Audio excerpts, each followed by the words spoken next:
Hey tubers, I want to show you something interesting. I have a K-Line Western Pacific Zephyret Budd car set, and I've had it for quite some time.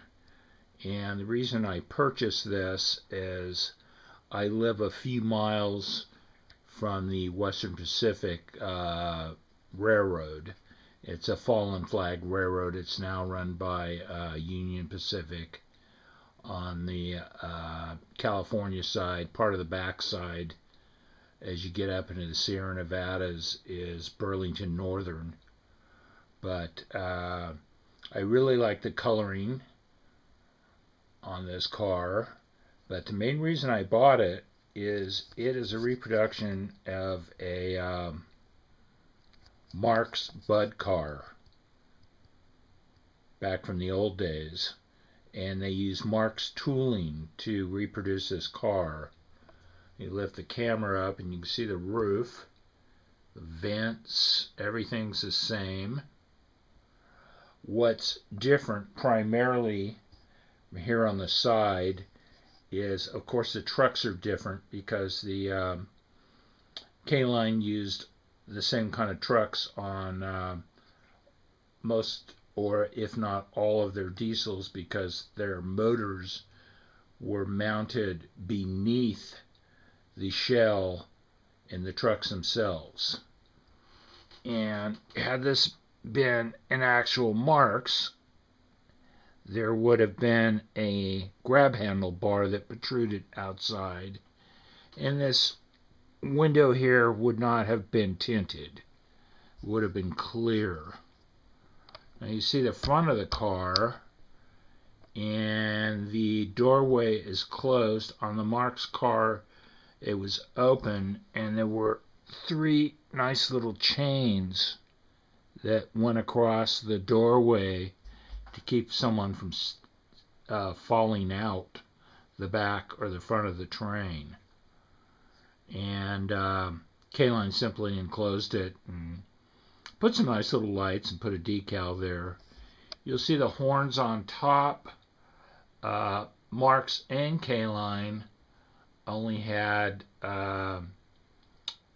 one set of dual horns per car, but they put holes on both ends. That was kind of stupid. So I decided, I was at a train meet, and I noticed somebody had a bunch of these little Marx horns. So I bought enough to put horns on both ends of each Budd car. So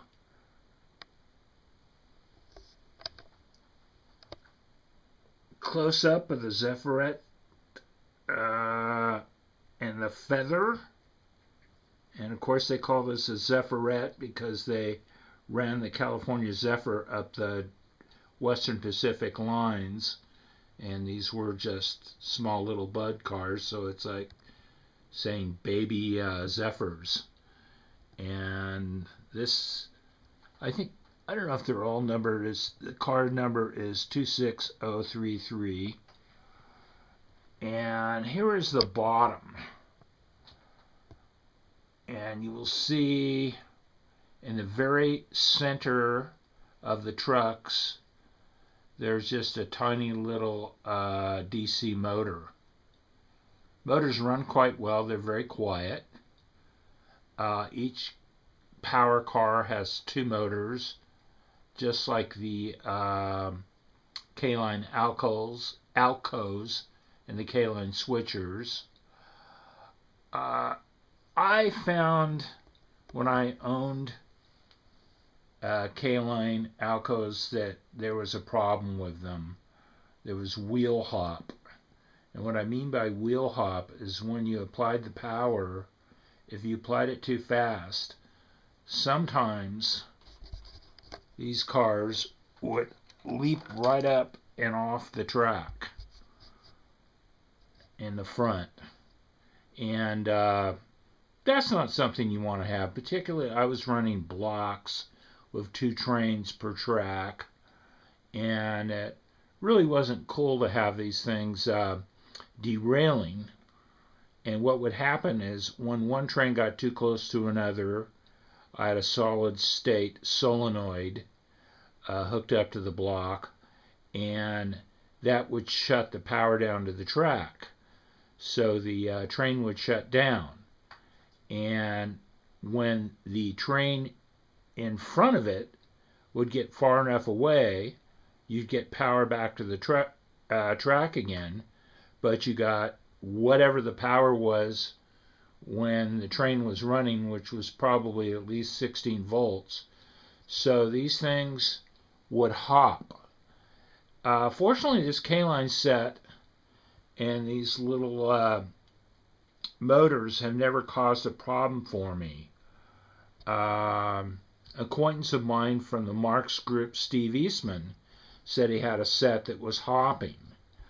And what I did with my Alcos is I got like this, put my head down and watched them go by, and I knew where they were going to hop. They were going to hop at the spot where the power died when they got too close to the train in front of them.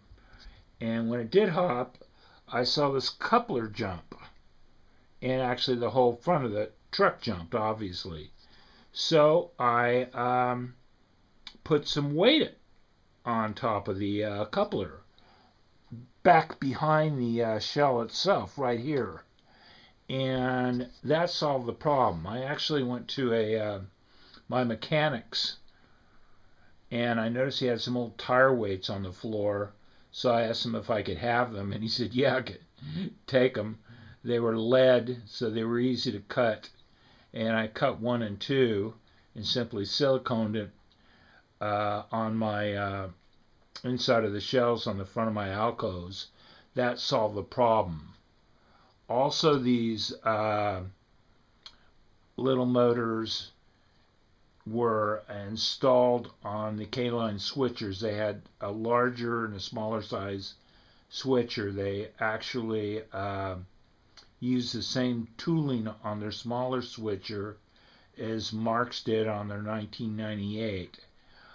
The 1998 was a far superior switcher because it had an open frame motor which was centered in the middle of the switcher. And I had an old layout with trestles, and when the switcher would attempt to climb the trestle, it would derail. These trucks just weren't adequate.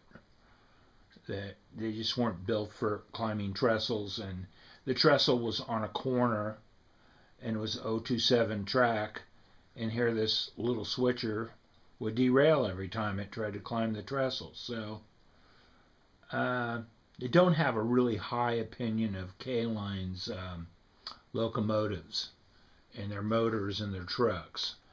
I do really love their shells, and I have quite a few K-Line boxcars. But thought I would show this to you, give you a little insight on K-Line.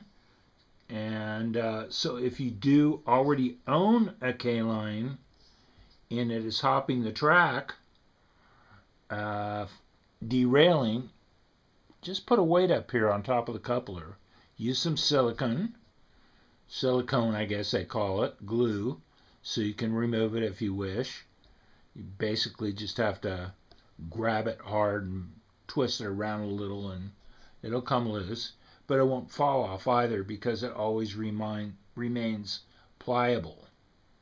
So I guess I've wasted enough of your time, but a little information about K-Line, and absolutely love these Budd cars because it's like running Marx without having to pay, I don't know, $300 or $400 for a whole set. And Marx didn't make the Western Pacific's Zephyret sets.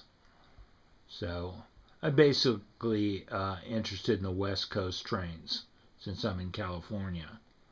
So hope I didn't bore you too much, and hope I gave you some useful information.